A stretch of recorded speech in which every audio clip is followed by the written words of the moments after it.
Alright, here's a quick update. We got all our brake lines mock-ups made, and we've got 11 different sections total, and had to use unions in a couple of places, but hopefully that's acceptable. Just the links ended up just being way too long, and to have it be one piece, and the long section plus the end of it that needed a snake, there's just no way to work it in the car and get it to fit where it was supposed to, having the big long tail on it. So anyway, I think we're using a total of 2 or 3 unions. So just made all these up and mocked them up, and put a note on there: 7/16 double flare, 3/8 on that end, and a number 8, and then made a spreadsheet with the corresponding where it goes, so when I get it back and the sizes as well, so when I get it back I'll know where it goes. So I'll crawl into the car real quick and show you what we did in the rear. Alright, well, I can't get back too far on this, just not enough room down here, but you can see the braided soft line.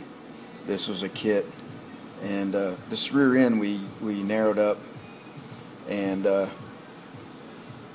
put this aftermarket suspension stuff on here, and when we did, we cut off all the factory brackets. So you can see that sloppy weld for that one bracket. I had a problem with the ground again, just couldn't find a good spot to get a good ground, and anyway, it's on there good enough. I may come back and grind that down, but anyway, kind of messy. And then here's the the connection from the hard line. We've got a tab mounted on the inside of the frame rail, where the hard line meets up and heads back up that way. And then the soft line comes, and we've got a bolt that we welded to the top of the axle, and then the splitter bolted down to that. And so we got a little short piece that I just showed you there. It goes from here to here, and then we got another piece that loops all the way up and over the axle and meets up over there. So that's what we did for the back, and I'll get those made up tomorrow, get them bent and flared, and then we'll be ready to install them and bleed the brake lines.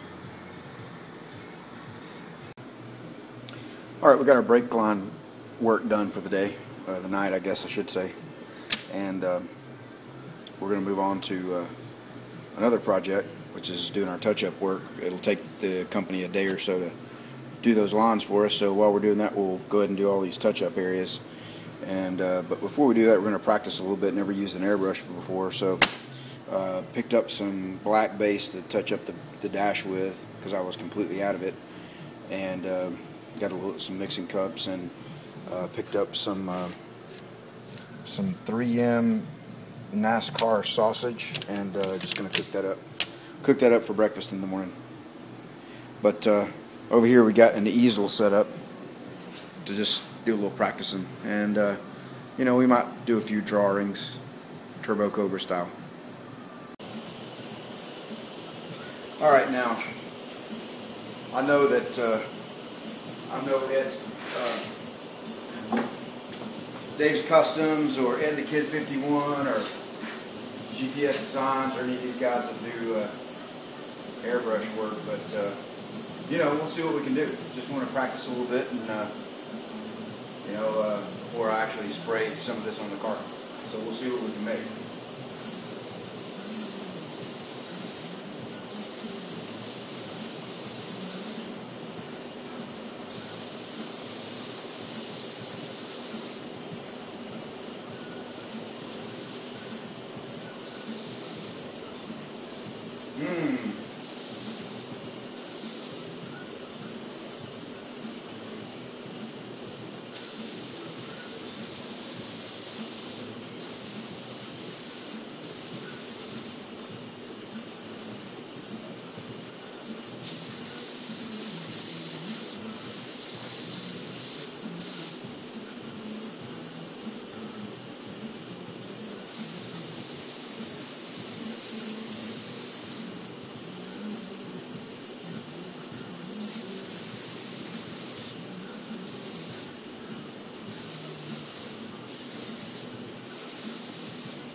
Alright, well, not bad. Anybody want a t-shirt to look like that? Let me know. I'm going to be charging about $45. Just kidding. Alright, well, the one thing I noticed is, I don't know if there's much of an adjustment on this, but it doesn't really make that thin of a line. I was hoping that'd make it super thin, so I don't know if that has something to do with the tip or what. So anybody know anything about that, let me know.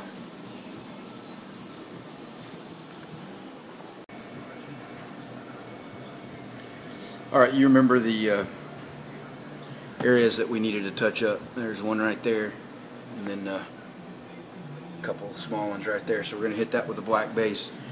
And then we really got a real mess in this jam right here, where we painted the car and did a very poor job of masking on the first time. I think we got it fixed because you don't see any of the other colors, but this is that single stage Hot Rod Flats color that just somehow works its way in there, and it's pretty thick and it's on there, you know, pretty good. So I think what I'm going to do is just scuff it. I'm going to scuff all the areas with like some 1000 grit. And just go over that with candy, because if I try to sand all that off, I'm just going to end up making a big mess and sanding all the candy around it. So it's in the jam. I think if I mostly get it covered up with candy, it'll look pretty good. It won't be that noticeable. So that's what we're going to do. Alright, we did a little bit more practicing, got a couple of things worked out, and figured out that the way to get it to have a thinner, smaller profile is to get a little closer to it. So we'll see what we can do here.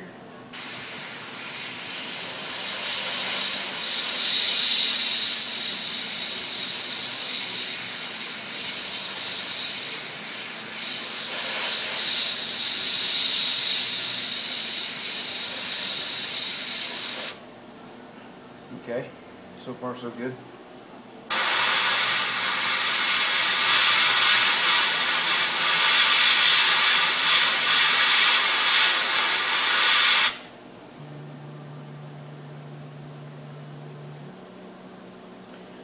Going to go easy with the feathered out base so that we don't have any reaction, because all the solvents in the new base, and the feathered out clear with base exposed underneath it, don't want it bubbling up. So we'll come back in just a little bit. Alright, I think I had just a little bit too much air pressure there. It probably sounded like it, so I got it turned down. And so we got our black base spotted in there, and right there you can barely see those runs that are still in there. I'm not going to sand anymore on that. Once it's all polished, you can't really see them. It looks kind of wavy when it's polished, but we got the black base on, so we'll come back and clear that. Also put some of the metallic base up here where some of that silver had bled through up into this. So we're going to come back and do the candy here in a little bit on that spot. So right here is a tricky one. See right on the edge where it burned through. And you can see the blue, you know, because I laid down blue base in this whole area to create that blue pinstripe. And you can see the blue ring around it there. So anyway, I'm going to mask this one. I don't want to really create a hard line, but I'm going to mask it for the base just so we keep the base off the blue. And you know, and then we'll unmask it and blow just a little bit of clear on there. Alright, we'll come back and show you that when we do it. Alright, put just a little bit of base on the on that corner there. So we'll do a little bit more, probably one more coat, and then we'll pull the masking off and put some clear on it. Alright, so far so good. Now we're going to hit this little area up here with some candy and see how this goes.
looks okay.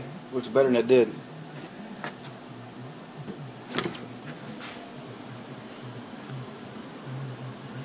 kind of don't, you know, it's got a nice separation and cut off there. So I think it's a decent touch-up. The other tricky one that I'm going to show you right now, I might have showed it already, I can't remember, but I don't think so, is this right here. Right on that edge.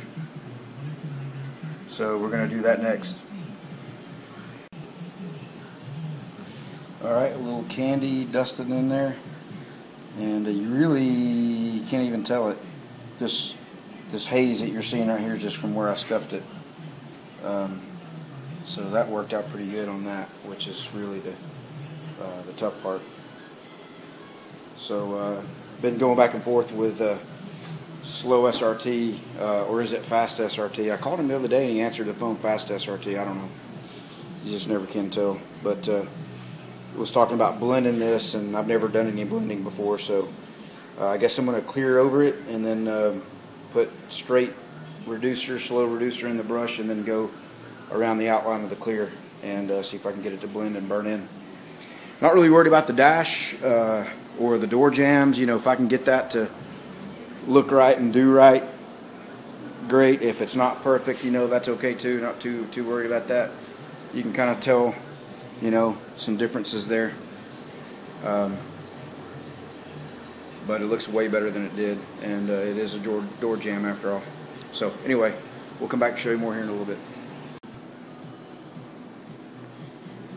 Alright, got it cleared and blended, and you know, it looks a little funky right there, but I think tomorrow we'll just lightly go over it with some 2000 and buff it out good. And this edge right here turned out really good. So yeah, and the dash, yeah, that's okay. You know, at least it didn't have too big eyesore paint rub throughs. You know, it's not perfect, but like I said, you know, there's a big light in here. If we turn this off, and you can see, you can't even hardly tell anything about what the dash is because the whole interior is black and dark. So door jamb looks a million times better. There is some overspray right here, light overspray. I think I can get off with sanding it and just touch buff that a little bit, and it'll be good. And there was one more spot, I don't think I showed you, but it was right down here on this edge, burned through just a little bit. So got it covered up. Alright, that's a wrap.